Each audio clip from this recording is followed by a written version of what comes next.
Welcome.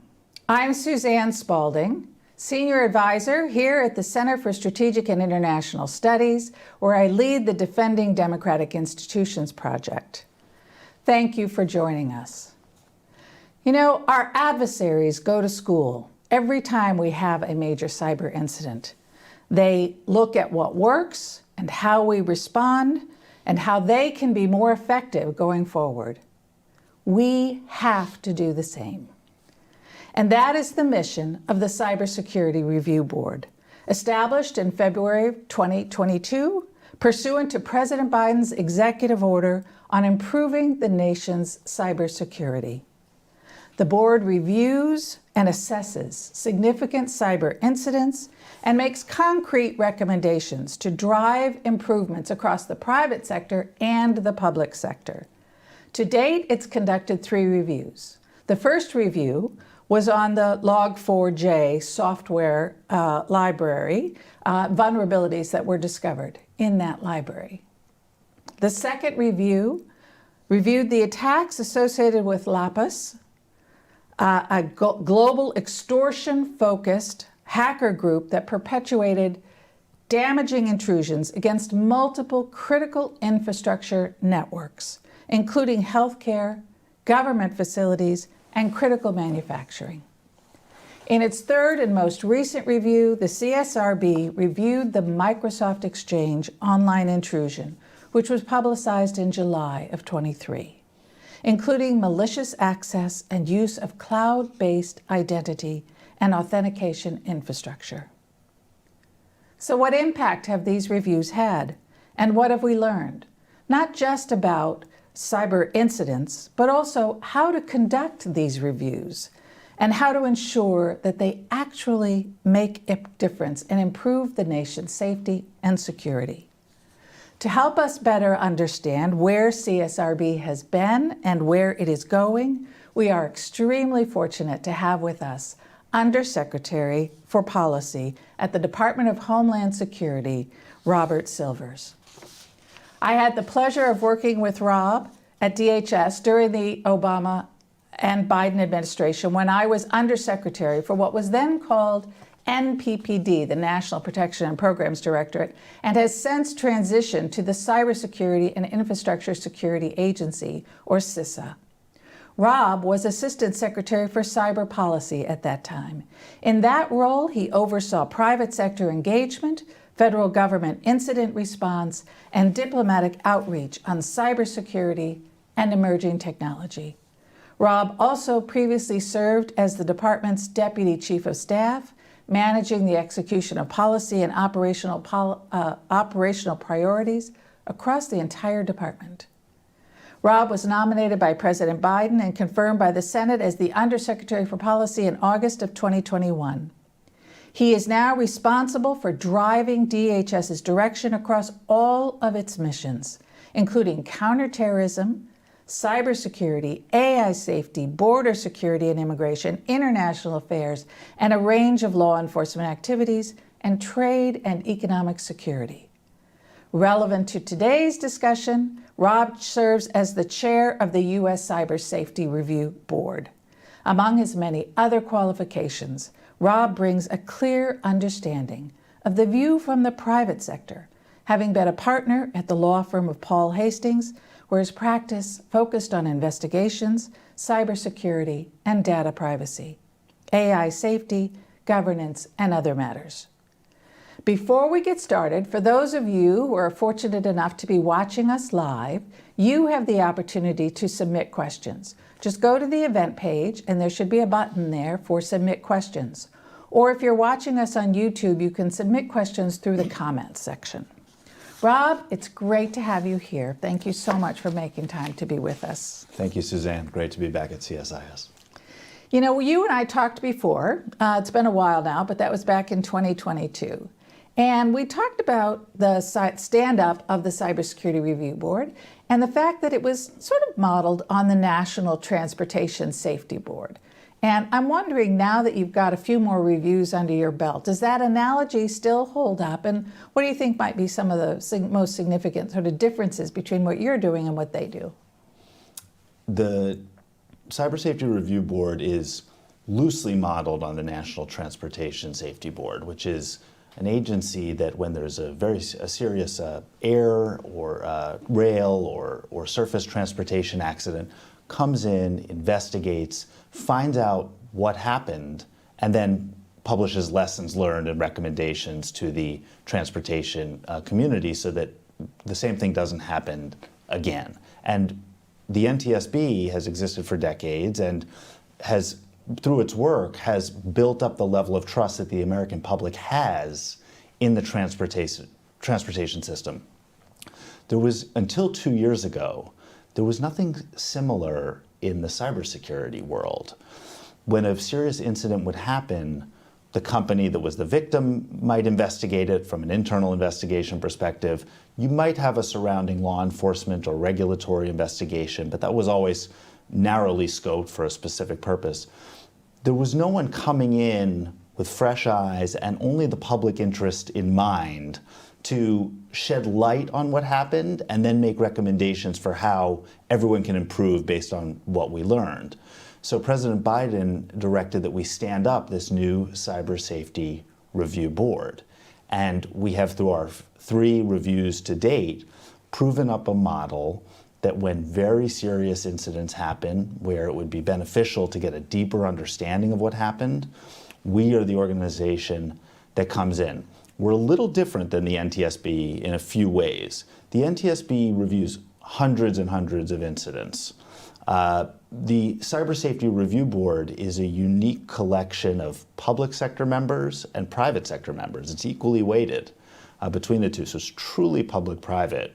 And it's reserved for reviewing really substantial incidents where there's a feeling that a deep review can yield a lot of lessons learned and benefit. Yeah.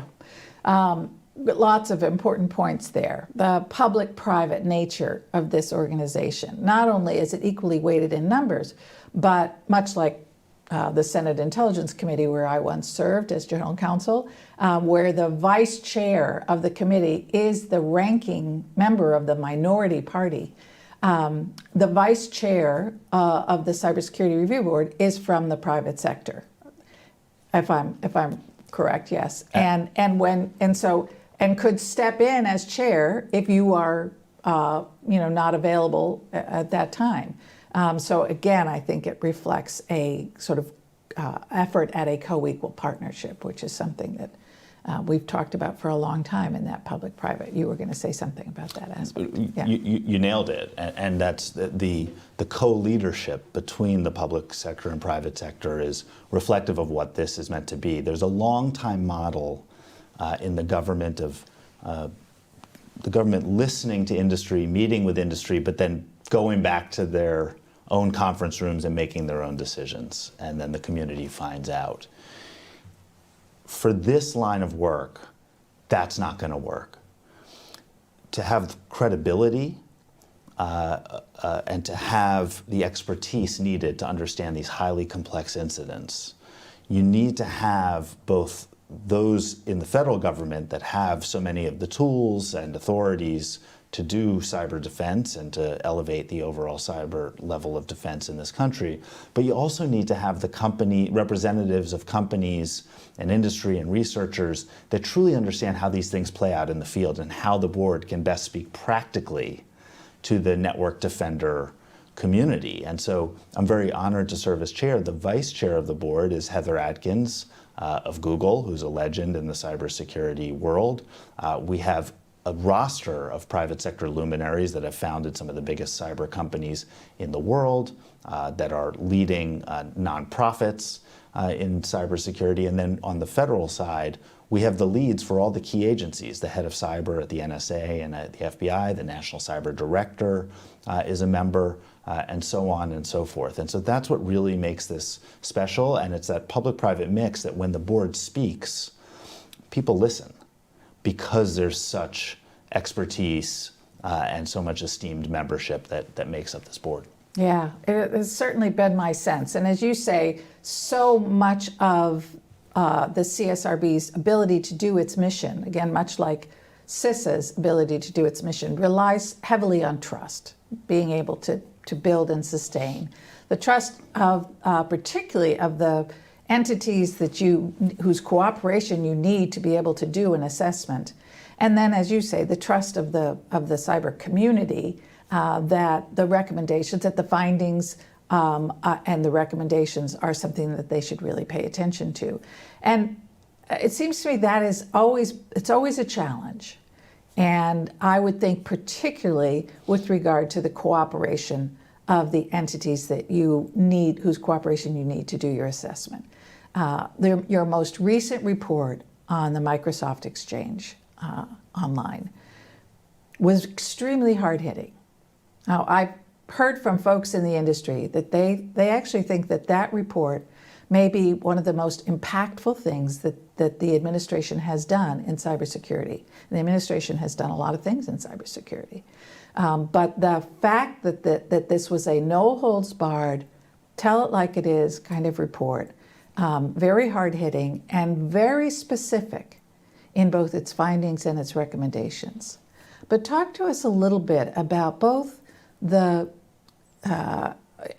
of the things, in addition to being very hard-hitting about the lapses on the part of Microsoft, and I can quote, the board concludes that the intrusion should never have happened. Storm 0558 was able to succeed, that's the Chinese actor, because of a cascade of security failures at Microsoft, as outlined in this report. But elsewhere, you also express gratitude to Microsoft for its cooperation and collaboration with the board, for providing the information that you needed to go forward. Talk to us a little bit about how you gained that trust, or how you think that came about, and whether you think having had such a hard-hitting report will impact the willingness of the next set of actors to cooperate with the board, and how you think about that. The board relies on voluntary cooperation to do its work. We do not have subpoena authority to compel the production of information to us in the course of one of our reviews. Over the 3 reviews that we've done to date, we have overall enjoyed very good cooperation from the private sector, including from victim organizations. And that was an open question when the board was stood up. Now, it's not a perfect track record. In the Lapsus review, for example, we reached out to about a dozen companies that were known, and these are very well-known companies, that were known to have been victimized, compromised by this threat group called Lapsus. Half of them cooperated with us and shared information, half did not. Now, we spoke to such a meaningful cross-section that we felt like we got enough valuable information that we could still produce a very valuable report. But we got our first indication at that point that in some review in the future, there may be a victim company that isn't going to cooperate. Our third review, as you note, was of the Microsoft Exchange Online incident that came to light about a year ago, in about August or July of 2023. Microsoft cooperated fully in the review. It participated in in-person interviews, extensive in-person interviews with their experts, their technical leads, their security leads. They provided documents. They were a fulsome participant in the review, and they deserve credit for that. At the same time, the board found some very serious security lapses that led to the compromise of key Microsoft cloud infrastructure, and in turn, the compromise of critical accounts held by Microsoft customers, including the email account of a cabinet secretary, the email account of the US ambassador to China. It was China spying. It was China spying, trying to understand what our administration's China strategy was and what would be our next move. So it was a very serious compromise, and we were quite direct in the way that we laid all that out. It's our belief that for this board to be effective, for it to be meaningful, we need to call balls and strikes, and we are going to do that. And I think what you saw was a direct and hard-hitting report that identified security weaknesses, areas where we saw a need for improvement, and that we thought that Microsoft needed to really upgrade its culture of security in the company. Now, that one thing that was really extraordinary was in the wake of that hard-hitting report, Microsoft CEO Satya Nadella came out quickly. He owned it. He said, we do need to level up the security culture in this company. And he announced a series of very meaningful internal reforms for how Microsoft conducts its business and security around its products and services. He instituted a change where the compensation of Microsoft senior officers would for the first time be determined in part by their achievement of security milestones. That's almost unheard of. I had not heard of that before. Interestingly, I've now seen articles in human resources publications, trade industry publications, that say, is this the new normal? Is this going to be a standard component of senior officer compensation packages going forward? What a great article to see for those of us in cybersecurity. And I think it's an indication of the level of impact that this board can have. If we can, in a way that is collaborative with the company, and Microsoft was completely collaborative with us, effect that kind of change, positive change within the organization, and then it can have even further ripple effects of other companies saying, well, should we be doing the same thing? That is impact. That is what this is all about. To your question of will others not cooperate going forward because this board speaks directly and calls balls and strikes, I don't know. I don't know. We're going to find out.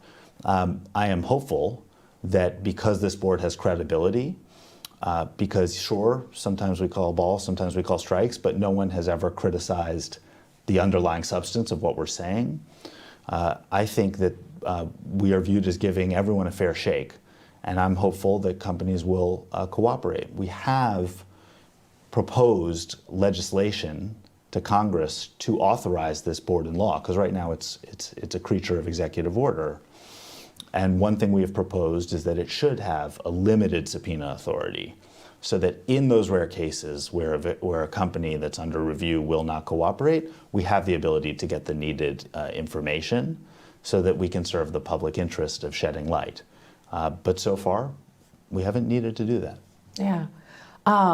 So I want to come back to the legislation and the role that Congress might play and additional authorities that you might need, but I want to stick for a minute with the impact that you talked about. Microsoft has been fairly open about and transparent about the security changes that it's making. Brad Smith has testified in front of Congress about the various changes they're making. As you said, they've been out front on this. I have heard anecdotally that it in fact has caused certainly other cloud service providers to look at their security in light of the findings and the recommendations, and make some changes as well. But how much visibility does the board have, absent companies going public with what it's doing, into what kind of impact you might be having? And looking back at your prior two reviews, what kind of insight and visibility do you have to the kind of impact that you're having beyond the entities directly affected by the incident you've reviewed? Well, the board, through its work, can actually set off a sequence of changes in the system where the improvement continues even without the board directly pushing it forward. So, for example, one of the board's recommendations in the Microsoft review was that CISA should create a new program where annually CISA lays out what are the baseline security measures that every major cloud service provider ought to have, and then it should survey each of those cloud service providers for what controls they have in place to line up to each, and then publish it annually. And that creates incredible transparency of what each cloud service provider is doing and whether it is meeting the baseline standards that the board believed ought to be in place and that CISA believes ought to be in place going forward. And so that is going to be, and CISA is developing that program now in direct response. It has announced that it's going to adopt the board's recommendation and is designing that program now. But that'll still be voluntary. It will be. Presumably there'll be some stigma attached to failing to respond, I would think so. right? Okay. I would think so. So yes, it is that is a voluntary program. I expect the companies to participate in it. Great, great. But that does get to what kinds of authorities, now that you've got, these reviews under your belt, you've been at this for a while, and you realize that there may be, as you said, instances down the road where you might need subpoena authority. And I would think, again, that there might be some greater comfort in giving a board that is equally private-public partnership that kind of authority than perhaps just a purely government board, that kind of authority. But there has, I will note that there has been some concern expressed that the private sector players on the board may have conflicts, maybe in competitors, for example, of some of the entities that you might be reviewing, or have other potential conflicts. You can touch on how the board handles that. But what other authorities are you thinking now that you've included in this legislation for Congress? The issue of conflicts and ethics is really, really important, and we take it so seriously on the board. We require every member, the federal members and the private sector members, to file fulsome financial disclosures with us every year. Every stock you own, every bank account you keep. I remember it well. Who employs you, who you consult for, any income source, and the like. Yeah. If we are going to initiate a new review, career ethics lawyers review all the companies that might have an interest in that review, and then they review everyone's financial disclosure, and if someone needs to be recused, they're going to be recused. So for example, in the Microsoft review, usually our vice chair is Heather Adkins of Google. Google's a direct competitor of Microsoft. Heather recused herself from the review. A small handful of other members did as well. And so we had a private sector member who was not recused, who did not have any conflicts, step in and serve as the acting vice chair. That was Dmitry Alperovich. Yeah. And so we have these mechanisms in place to ensure that we get all the benefits of the private sector expertise, but without any of the conflicts. That's so important. Yeah, it is. That's great that you treat it with such care, knowing that that trust is so vital. Are there other, your I think under the executive order, your charter was for 2 years. That's right. And so you either are going to have to be renewed under the through executive order or through this statutory authorization. And obviously the department has concluded that statutory authorization from Congress makes sense and provides some good continuity for the board. Aside from the kind of limited subpoena authority that you've talked about, what other authorities are you looking for in that, if any? So we think it's really important that Congress provide resources, funding to the board. We have drawn from existing resources to build out a full-time staff of the board. We have 7 full-time staff attached to the board, plus a contractor team that supports us in our review. So there is now a meaningful support team behind it, and we appreciate the funding Congress has provided, and we want to work with Congress on more of that to make sure we can match up. These are very complex situations that we're reviewing, and it's a really deep dive factual investigation. So it takes, and then you have to write it all up, and you have to coordinate interviews with so many companies and experts.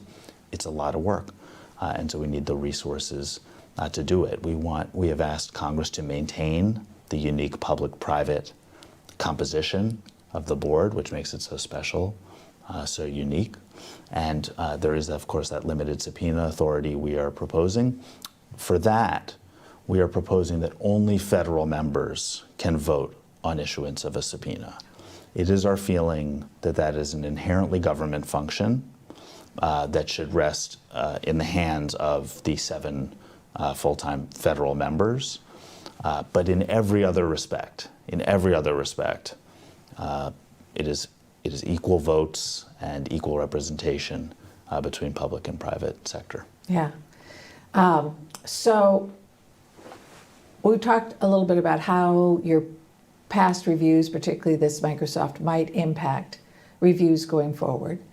Talk to us about how you think about what might be next. What are the kinds of criteria that the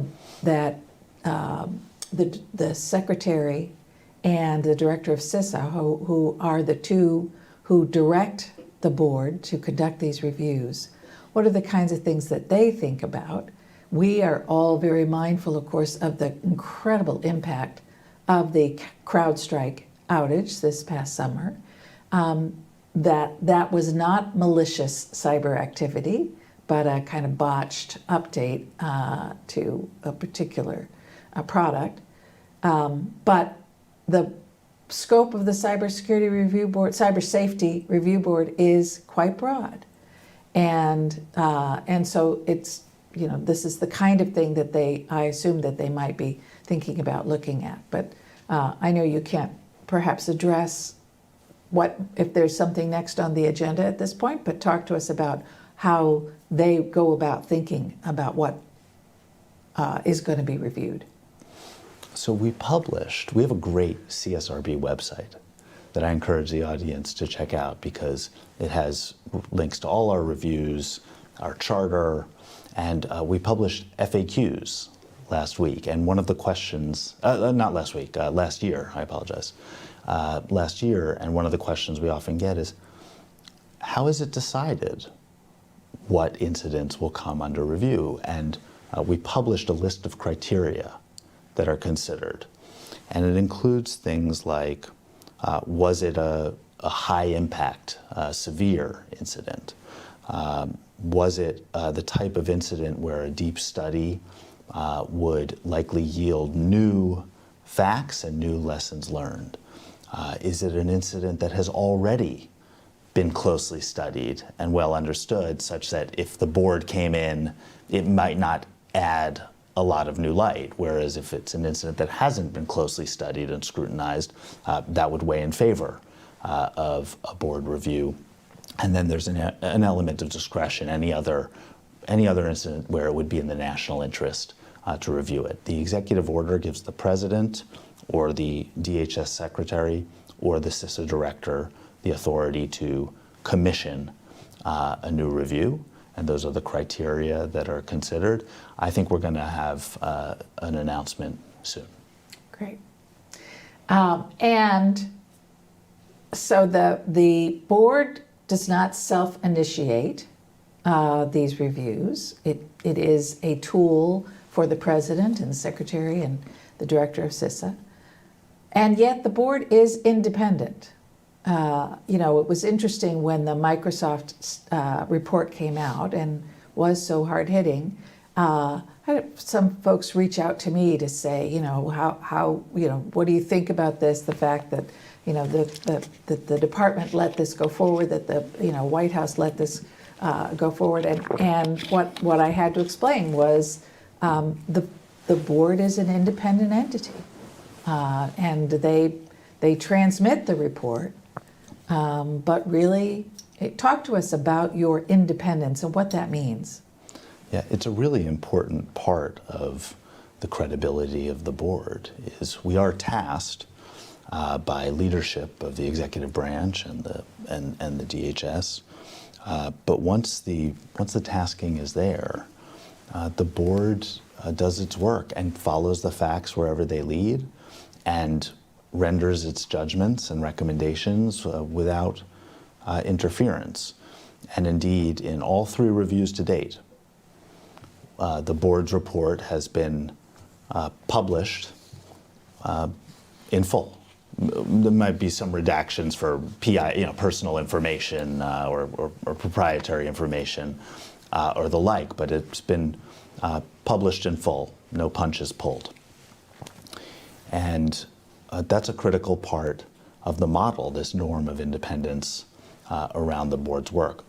One of the elements of the legislation that we have proposed is that in addition to allowing those senior executive branch officials to commission a new review, it would permit the board to self-initiate a review as well, because there is an understanding that the experts on this board may have good ideas of their own. And if there's a majority that wish to proceed in a direction, that should be encouraged too.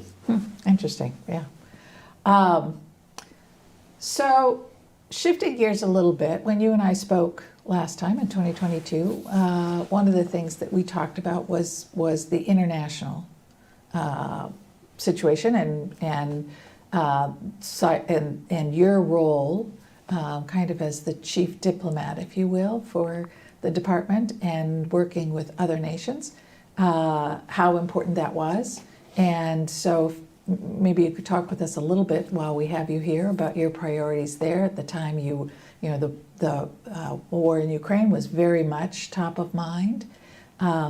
Given what we've learned throughout this war about the role of cyber, both the importance and the limitations of cyber. Tell me how you're thinking about that, and does that have any? Does the CSRB think about the international context of some of these things as it thinks about what might be useful in terms of a review? Every single one of the CSRB's reviews to date has involved the board reaching out to foreign countries, foreign companies, foreign governments, friendly and not so friendly. So for example, we received in the first review on Log4j really valuable input from the Israeli National Cyber Directorate, as well as the UK's National Cybersecurity Center, which is CISA's analog, and a wonderfully capable organization, to get their perspectives on how the incident response went in Log4j when suddenly the entire cybersecurity world had to patch everything all at the same time. We also, as a board, reached out to the government of the People's Republic of China because there was some public source reporting about how the Log4j vulnerability had first been discovered by a researcher at a major Chinese company, and we wanted to know how that was handled within the Chinese government system. And we, in fact, the Chinese government agreed to put a representative in front of the board, and we conducted an interview about that. We didn't get all the answers that we were looking for, but the fact that this board can speak in the same review to both allies like the UK and Israel and competitors like China, I think speaks volumes about, first, how important the international aspect of any cyber incident is, but also about this board's reach and credibility. So that's hugely significant for us. Interestingly, our model has proven so effective and compelling that Australia has announced that it will be standing up its own version of the CSRB. It will be called the Australian Cyber Incident Review Board, and we are providing them with technical assistance. The UK has expressed interest in the same, and what we're also doing is we're talking with them about how, in the course of future reviews, how can we coordinate together so that there's not duplication, so that there's an appropriate level of coordination. It's early stages there, but that's something we're very interested in exploring as well. So this is inherently international. Yeah, that's great. I've been so impressed to see the number of reports, alerts, bulletins that have come out over the last few years with the logos from not just U.S. agencies and entities, but our international partners as well, and to see clearly the collaboration in a very public way, I think is really, really terrific. And as you're talking about your discussions with China, Rob, I'm going back to our trips. I remember going to Beijing with you and the conversations that we were having back in 2015, I guess, largely 2016, about this, that there, while we are clearly, doing battle every day, in effect, and I use the term battle loosely, in cyber, that there are also shared interests. And we anticipated that there would be incidents that would impact both countries in which we would have an interest in discussing and trying to set up the mechanisms for that. So it's great to hear that you had those, or having those conversations. I think that's, Well, in 2015, Suzanne, you were such a powerful negotiator for the government in securing a really unique agreement between President Obama and President Xi that neither country would conduct cyber attacks for the purpose of stealing intellectual property. And for about a year and a half, that agreement mostly held, and China reduced its commercial cyber-enabled espionage dramatically and immediately upon execution of that agreement. And you and I traveled to China together and the like. That agreement completely fell apart. Chinese hacking is now far in excess of what it was before that agreement, in volume, but also in terms of scope.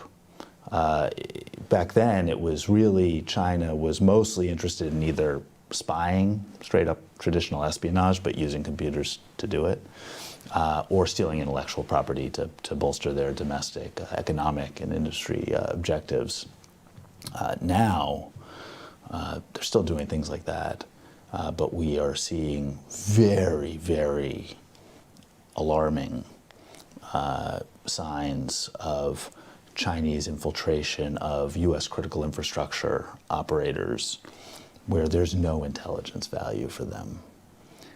There's no conceivable intellectual property that they could be trying to steal. It's clear that all they could be doing is prepositioning themselves with access so that if there's a time of heightened tensions, they have that kind of access and could potentially cause a severe disruption in the essential services that Americans rely on every day.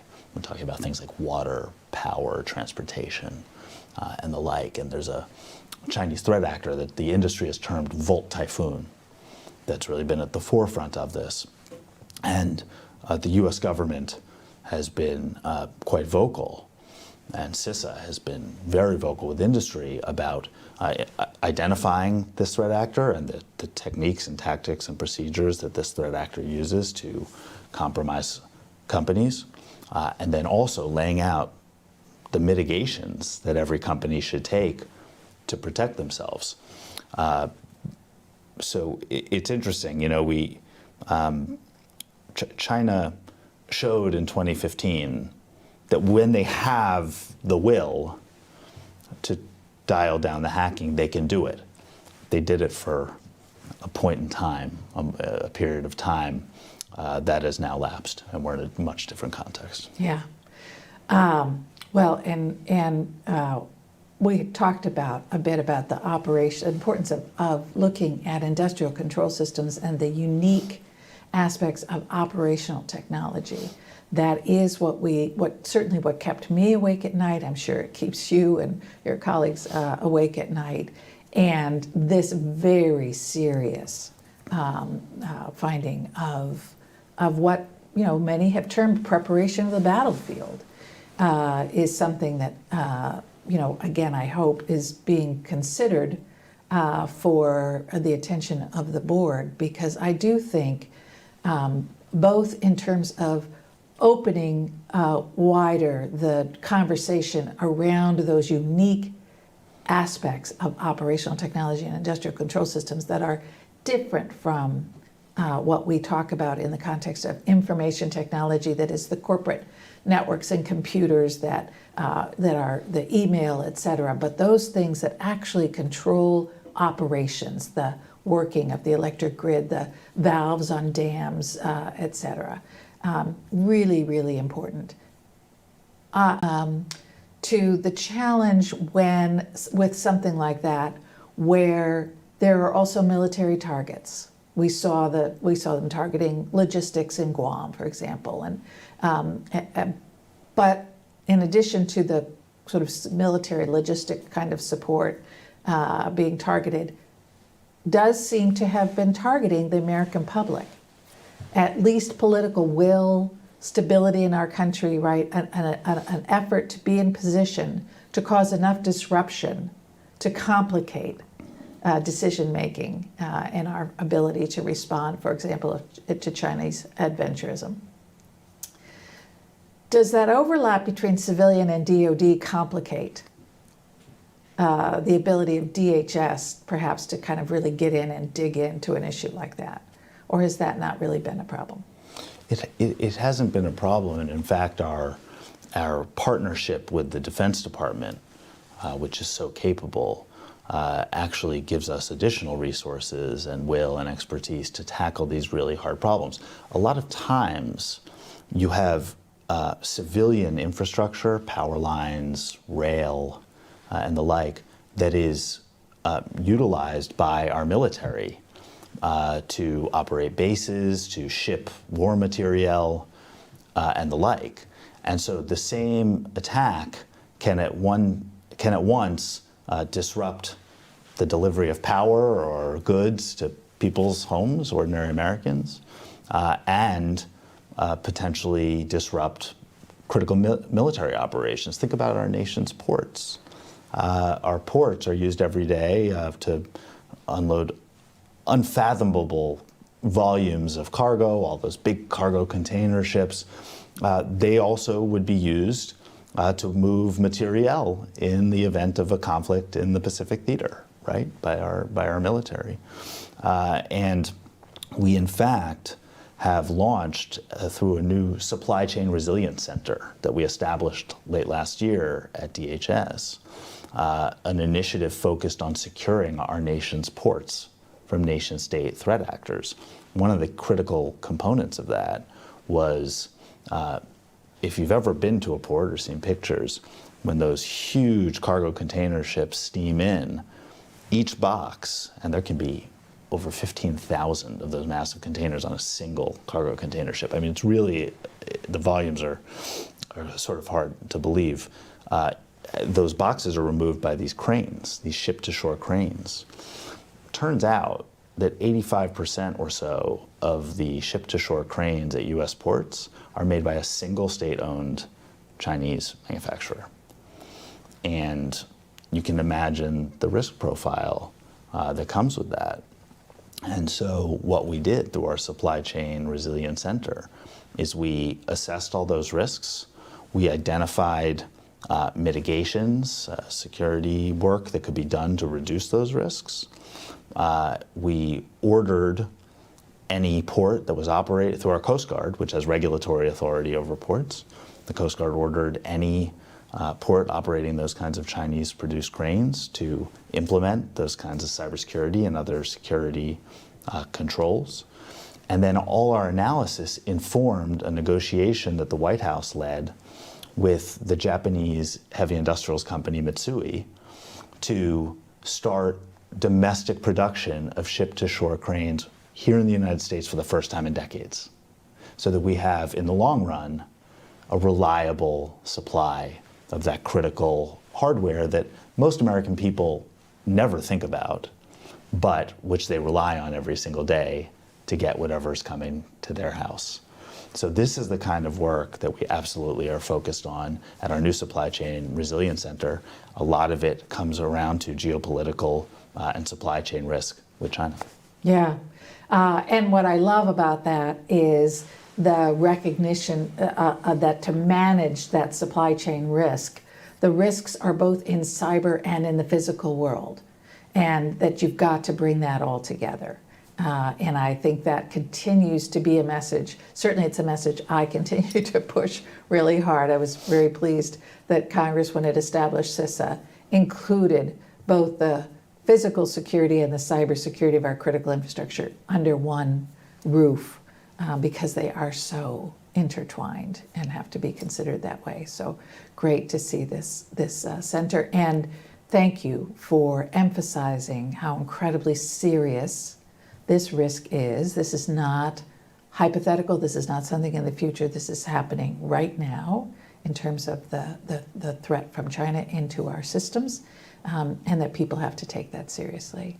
And Rob, thank you for the great work that you're doing, and please thank the Cyber Safety Review Board for all of their great work. I know that this is incredibly time-consuming, challenging work, but as I say, I think it is really, really having an impact, the ability to be that specific, to really do that after-action report, and then make sure that those recommendations are being carried out and implemented, in part through your collaboration with CSIS. So thank you for making time in your busy schedule to be with us today. Thank you for what you do every day to keep our country safe and secure.